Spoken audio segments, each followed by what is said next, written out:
Hi, everyone. Welcome to the July 2025 webinar. I hope you've all had a safe and enjoyable monsoon so far. Strong storms down in the southeast of the state triggered a lot of cloud cover yesterday up in central Arizona, so that really helped Phoenix to only have a high temperature of 97 degrees yesterday, July 16th. The last two summers were really hot, really dry across Arizona, so it's nice to have a break. Let's pop back into June. Statewide, this was the 17th hottest June on record. When you look at rankings, it's helpful to know that Arizona records go back to 1895. That can give you some context. Where you see the dots of blue on the map, so some isolated areas ended up cooler than average. You can see those small dots. There's some in La Paz, Coconino, Gila, Maricopa, Pima, and Cochise counties. Not much. And so most of the state was warmer than normal for June. Looking at precipitation, Arizona did great for precipitation the first week of June. And like last year in June, remnants from a tropical storm brought widespread showers across the state. It's unusual for that to happen in June, but we'll take whatever we can get. You can see on the map that Maricopa County actually ended up doing very well for June precipitation. We know that the monsoon numbers don't start getting counted until June 15th, but since this moisture was from a tropical system, it really wouldn't count for monsoon precipitation anyhow. But like I said, we're always happy to have any precipitation we can get. Now, let's take a look at the last 12 months. This map is showing the average temperature rankings from July 2024 to June 2025. And overall, statewide, this was the second hottest July to June on record. So adding all of those months together. The hottest July to June on record actually happened in 2017 to 2018. They had a dry winter, but actually ended up with a wet summer. Now, if you look at the charts, it's showing the monthly statewide rankings. And if you were in Arizona last year, these colors look unfortunately familiar with some of the hottest we had in September, October, and December. Those were the hottest on record for the state. And then looking at those same 12 months, so July 2024 to June 2025, it's looking at precipitation rankings. So statewide, the last 12 months ranked as the fifth driest July to June on record. Looking at the charts, the colors for December and January show those months were in their top 10 driest. If you put together December and January records, that was the driest December to January on record for the state. Those 2 months are statistically the wettest winter months for the state. Then we see the green colors on the charts. So those are for the past May and June.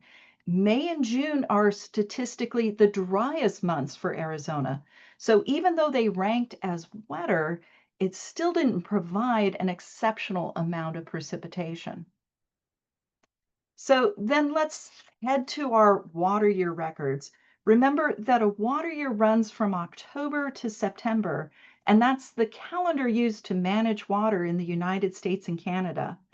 After a very dry start and exceptionally dry winter, Arizona is sitting with its eighth driest October to June on record, with only 48% of long-term precipitation to date. The map shows rankings for precipitation from October to June. Those are showing different weather stations across the state, and most gauges are measuring somewhere in their top 10 driest water years to date.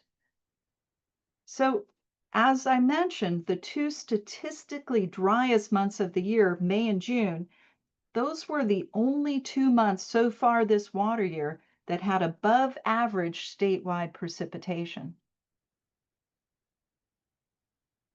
So, looking at short term drought maps for the last couple of Julys and the current short term drought map, we can kind of see what's been going on. Going back to the July 2023 short term drought map, it was impacted by the exceptionally wet winter of 2023, and then it was followed by a dry summer. And that same thing similar happened for the July 2024 map. Mostly wet winter 2024, followed by another dry summer. The current short-term map shows what can happen from a dry summer followed by a dry fall and then a dry winter. Fortunately, the wetter May and June helped slightly improve short-term drought. That was mostly in northern Arizona. So now we're to what we've all been waiting for. I hope you've been keeping track of your monsoon bingo card because I suspect we've already got a winner. Actually, really, the only winner is really Arizona, hopefully getting a good monsoon soak. So let's take a look at these. These thumbnails show the past 4 summers, the monsoon summers. So we've got 21, 22. Those were above average. You see the greens and the blues on those maps. Then 23 and 24 below average. You can see the browns and some of the lighter colors there. Every monsoon is different. So far, Arizona looks like a more usual or average monsoon to date, with some locations so far doing above average. Like you can see parts of Cochise County, Pima, Maricopa, La Paz, Mojave counties. A lot of the state is about average to date. Those are the locations with the wider colors. And then some locations needing to catch up. Those are the locations in the browner colors. And that's another reminder that monsoon precipitation is delivered differently than winter precipitation.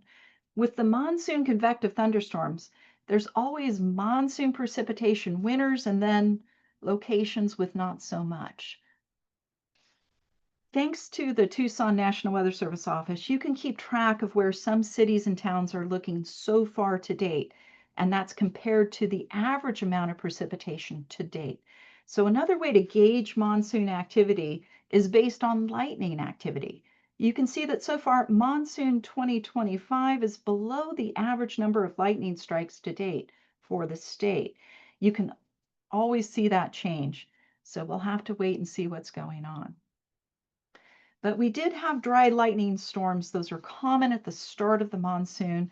And sadly, the lightning caused wildfire on July 4th, the Dragon Bravo fire, was followed by really windy conditions a week later, and that burned the historic Grand Canyon Lodge on the North Rim. The outlooks that we're looking at for the end of the month, you can see that they're showing warmer and drier conditions for Arizona. So paying attention to those outlooks, helpful to make sure everyone can stay safe. And then looking here at August, the CPC is giving August equal chances for precipitation in that month. So that means it could be dry, it could be average, or it could be wet. For Arizona, August is statistically the wettest month of the year. So keeping it more that we have to wait and see, but paying attention to what's going on around us is important. So Arizona has amazing people doing really important things, serving the people of the state. Really excited to have Elizabeth from the Arizona State Parks and Trails. Now, I've been to a lot of these amazing parks, but I actually still need to get to Kartchner Caverns. Sorry, Elizabeth. And, I've been to Carlsbad Caverns in New Mexico. I've actually been to Colossal Cave in Arizona, but not Kartchner. I'm excited to hear some great things about the programs for our parks and really grateful to have you, Elizabeth. So I'm going to go ahead and stop sharing and we'll have Elizabeth come on in. Thank you so much, Erin.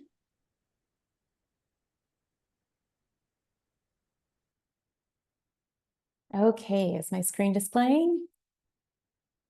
Yes, looks great. Wonderful. Okay, thank you so much for having me. I've been attending your weather webinars and listening to the playbacks for a while now, and I always get so much great information. It helps me feel so informed about what's going on with our weather and climate. And so thank you so much for sharing. And I appreciate the opportunity to talk about some of our state parks today. My name is Elizabeth Haugen. I'm the communications coordinator for Arizona State Parks and Trails. My job is to love very loudly all of our amazing destinations in Arizona. And if you didn't know, Arizona State Parks and Trails is the state agency that manages 33 parks across Arizona. And there's a variety of parks from outdoor recreation camping parks. There are about 15 of those with RV and tent camping sites, and then even some have camping cabins.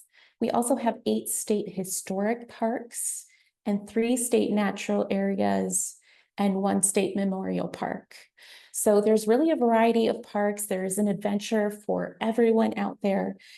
Being in the middle of summer, we obviously really try to promote how people can continue to connect with nature, even during some of our extreme hot summer temperatures. And so that's what I'm going to share with you today. There's a park for every season, and I'm excited to share about the parks and activities that you can enjoy in summertime. So we're going to go over some of these parks. It's not a collective list. And I just want to give a heads up that everything you see in this presentation, it's all linked. So I know Erin is going to publish the slides later. And so this is a resource. Find that when it's published and save it so that you can go and explore the things that interest you personally.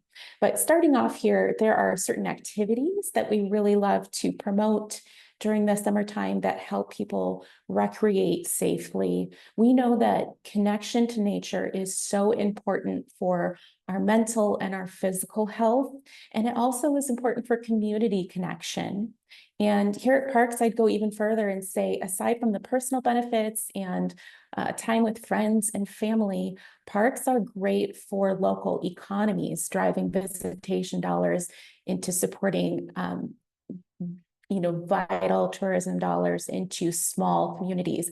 Arizona state parks are almost all in rural areas. You're going to see some of them are in different corners of the state. If you are based in the Phoenix area like I am, it's time to hop in the car and take a little road trip with me. We're going to explore some of these smaller areas that are maybe lesser known.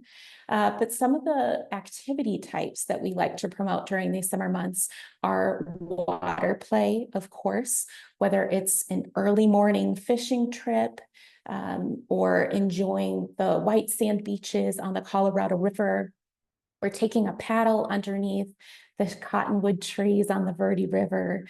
There is a way to still adventure, and water play is a great one. Now we try to remember it's important to go prepared, know, your boating safety ethics. If you're about to go boating, make sure you're wearing sun protection and still hydrating. We find it's really easy to forget that you are thirsty and you need to hydrate when you're nice and cool in the water. But water play is a great option for summer recreation. We also love to promote the higher elevations in the state. And Erin and I were talking about this earlier. I'm excited to show you there are more places than just the Rim to go. Although I love the Mogollon Rim, we're going to talk about some of these other higher elevation parks that you can enjoy. And that is the wonderful thing about Arizona. I moved here from the Midwest 14 years ago. And the very first thing that struck me was how you can really enjoy the outdoors all year long. And I just sort of feel like this is Ariz's superpower. And, not the whole country knows about it. So we're trying to really raise awareness that you can go up in elevation and enjoy some cooler temperatures. And then, of course, we also promote early morning, non-strenuous short adventures. If you're in the lower desert, going on the trail at dawn, enjoying that amazing sunrise, and then getting off of it, pretty early. We're enjoying some beautiful weather right now, but normally we want people off of the trails by 7, 8, at least by 9 o'clock. So early morning adventures and nighttime programs. And I'm excited to touch on some of those nighttime programs. So come with me on a little road trip. We're starting in Western Arizona. Western Arizona for the state parks is all about water play. So if you are trying to get away from the crowds and you still want a day in the lake, but you don't want to contend with a busy beach or a busy waterway, or you don't want to line up for the boat launch, Alamo Lake State Park is your place to go. And yes, it is quite hot there. But the wonderful thing about that park is there are camping cabins with air conditioning, and it also has great access to some OHV trails, including the Peace Trail. So that's a great spot to go if you want to go fishing, do a little boating, stay in a cabin, and explore our trails. The four parks below it are all on the Colorado River. So Buckskin Mountain and River Island State Park, these are both in Parker, Arizona. They're actually just a mile from each other. They have campgrounds, boat launches, and beaches. Really great places. If you go in the winter, I would not advise this now during our hot summer months, but they also have great trail networks, and they even connect those two parks on the trail. So great for hiking, biking when the temperatures are better. And then Cattail Cove and Lake Havasu State Park. These are both in Lake Havasu City. Lake Havasu State Park, well known. It's got Windsor Beach there, tons of boat launches. It has camping cabins. And then Cattail Cove is like its quieter sister, just 15 miles south of Lake Havasu City. So not far, but you really get a quainter experience there. And again, remember, all of these are linked. And so when you get this deck leader, you can click on one and learn about each park. The next, Northern Arizona, this is famous for summer adventures because of the higher elevations you can find here. So you may be familiar, there are about six parks in the Verde Valley area. And those are a lot of fun to explore. I love recommending Dead Horse Ranch State Park as a base camp for exploring all of these other nearby day use parks and state historic parks, which I'm going to touch on as well. So Dead Horse Ranch State Park also has camping cabins. If you don't have an RV, it is a little warm during the daytime, but of course you can hop on the Verde River. That's the exciting thing about some of these Verde Valley parks. Rock and River Ranch State Park, a little lower here. That is just south of the confluence of West Clear Creek and the Verde River. And it's got great river access for wading and swimming and tubing and paddling. It also has some great trails and tons of wildlife viewing opportunities. So that park opened in February of last year. If you haven't visited it yet, that's not your fault. Don't feel bad. It's new, but it's a lot of fun. It's a beautiful area, very natural. People are pretty familiar with the two Sedona state parks. So we have Red Rock State Park and Slide Rock State Park. And though these share the same river, Oak Creek, they have very different purposes, very different activities that you can enjoy. So Red Rock State Park is a day use park that is a center for environmental education. And it is all about learning about this amazing transition ecoregion. So you can learn about the variety of plants and animals. There are daily guided nature walks here, twice weekly bird walks, and tons of other programming, including archaeology hikes. And one of the more popular summer programs are moonlight hikes, take place monthly at Red Rock State Park. That's a neat experience too, because it's not open in the evening normally. So you can see the sunset and enjoy the moon rising over Cathedral Rock. It's quite a view. Also hosting a lot of star parties at this park. So it's got great astronomy events. If we're traveling a little north and east, Lyman Lake State Park, Hammalaby State Park. If you're in the Phoenix area, yes, these are a bit of a drive for you, but it also means fewer crowds and great campgrounds at both of these parks. Now, Hammalaby is, it's a bit of a mashup of a recreation park, and it's got some incredible history there. So there are 4 Pueblo ruins there that we protect. It's a center for studying Hopi migration. And so there's a lot to learn. It's got a great museum on the park, as well as this campground. Lyman Lake State Park in St. John's, Arizona. Again, small community, rural area, beautiful lake there. It's a huge reservoir if you haven't visited, and it has no motor size restrictions. So this is an awesome place. If you want to bring your boat out, let her rip, pull some people around on a tube or some skis. This is an awesome place to go. Camping cabins at this park and 6,000 feet in elevation. So again, cooler temperatures, a lot of fun, and also that cultural history. Right from the trails, you can see so many petroglyphs, and it's really an incredible experience. The only park I've not touched on yet, actually, we've got two more. Tonto Natural Bridge State Park, and then a little farther, you've got Show Low, Fool Hollow Lake. Again, these are Fool Hollow Lake, great for camping, higher elevation, great for paddling. Tonto Natural Bridge State Park. I was just talking to someone this morning. If you haven't been, you've got to go in person because the pictures just don't do it justice. It is an incredible scale, believed to be the world's largest natural travertine bridge. And how lucky are we? It's right here in Arizona. So be sure to explore some of these parks if you haven't had a chance yet.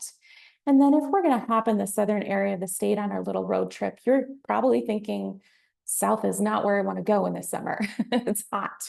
But the cool thing about these parks is they offer great night programming. So if you live in the area, it's a great idea to join us for one of these evening programs. If you have an RV park or an RV or a camper, you're likely to have Catalina State Park right now almost to yourself. And you'll hear a lot of people have a hard time getting into one of Tucson's popular parks, which is Catalina State Park normally. So it is possible, but they've got a great Monsoon Madness hike, which is really neat, learning about what effects the monsoon storms can have on the landscape, and also a great nature program called Catalina Nights. Oracle State Park and Kartchner Cavern State Park. These are both Arizona's two designated dark sky parks, and they are really spectacular to go to an astronomy event at. You can see so many stars. Oracle also puts on some scorpion seek and find, which is a really fun event that we teach people about this animal that lives in the desert. It's so iconic, and just learns about the species. Of course, if you didn't know, scorpion's exoskeleton fluoresces under ultraviolet light. So really a fun experience for the family. Kartchner Cavern State Park, Erin, I invite you to come. I can't wait to have you experience this incredible place. It is a very well preserved cavern, and really it has been started with conservation in mind. So the trails are developed so that no other places are touched or disturbed. It's a very fragile ecosystem down there underneath the ground. In fact, we've preserved the original discoverers' footprints, and you see their original tracks. And every time our team needs to go do some environmental monitoring in the cave, they use those same tracks to minimize impact. So very conservation focused here. It's also a unique experience. It's got 99% humidity, 72 degrees year round. So yes, it's a little warm because of that humidity, but you're out of this harsh summer sun, and it's just an incredible experience. Patagonia Lake is really Southern Arizona's favorite lake playground, and half of the lake has wake restrictions. So awesome if you want to do some paddling. You don't need to worry about the boat traffic. In the cooler months, they do some great pontoon tours that help people learn about the history and the wildlife of the area. This is also an important bird area. So if you are a birder, you are likely very familiar with Patagonia Lake State Park. And if you aren't a birder yet, one visit to a state park and pick up a birding list, download the Merlin app, the Merlin eBird app on your phone that helps you identify birds, and you will become a birder very quick, I promise. It happened to me. I'm speaking from personal experience. And then lastly, in Southern Arizona, Eastern Arizona in Stafford, we've got Roper Lake State Park. This is what's pictured here on our slide, a beautiful park at the base of Mount Graham. And I love recommending this because you can explore Arizona's Sky Islands. And that is another great strategy. When I mentioned other places to go besides just the Mogollon Rim, that still brings you up in elevation, that is Arizona's magical Sky Islands. So Mount Graham is an awesome place to explore. Roper Lake makes a great base camp for that. And it also has air-conditioned camping cabins. So if that's your speed, you've got that amenity there. That is our virtual tour of some state parks across Arizona and things that I'd recommend to do and see in the summer. I'm going to very quickly give you just an overview. I know that there are a lot of folks here that attend Erin's webinars that are from other agencies, institutions, or organizations. And we have just really appreciated the partnership with Erin and the Climatology Office and other agencies and nonprofits and organizations around the state. So I'm hoping that in sharing some of the programs that we offer, maybe spark some ideas if you are with an organization or institution or agency about how we might work together. So I'll go through these quickly. I know we're getting close to time, but breezing through, oh, I'm sorry, you'll have to click that on your own, but our state historic parks are incredible. Now, I will warn you, most of them aren't air conditioned, but you go in the morning and you can enjoy it. And what's pictured here is Reardon Mansion in Flagstaff. Amazing park to visit. And you can take an inside tour of that. So put it on your list. Adventure planning resources, click through this later. They're available for you to browse and explore all of the different ways to get outside. And then our website as well has a great tool here. Okay, just a quick overview of our other agency programs. We're really proud of our Arizona Family Campout. Registration for this program just opened and yesterday. And if you have friends or family in your life that want to get into camping, but they're just not comfortable yet, or they don't have the equipment, this program is designed to teach families the basics of camping and outdoor recreation. It's $90 for family of 4 for a weekend camping with our park rangers. We provide all the equipment and we do different fun outdoor recreation activities like kayaking, archery, geocaching. Also includes a stewardship project. So this is a phenomenal program. Registration is open right now.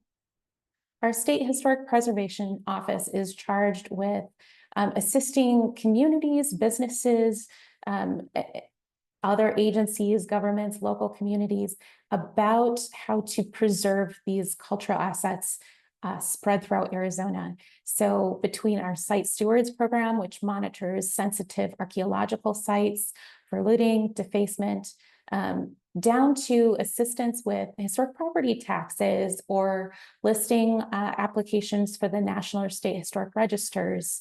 It also manages a grant fund called the Heritage Fund for Preservation.